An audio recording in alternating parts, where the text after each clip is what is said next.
电池。然后第二个，利用太阳能电池引导到这个轨道，只能说太阳能可以直接转换它的电能，大概就这样。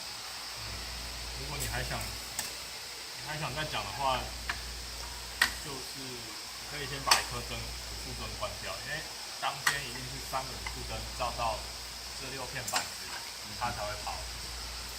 对，之前就是少一颗灯它就不会跑。对啊，你少一颗灯熄了，车子就不会动。那这时候你就可以进阶的问他说，为什么车子不会动？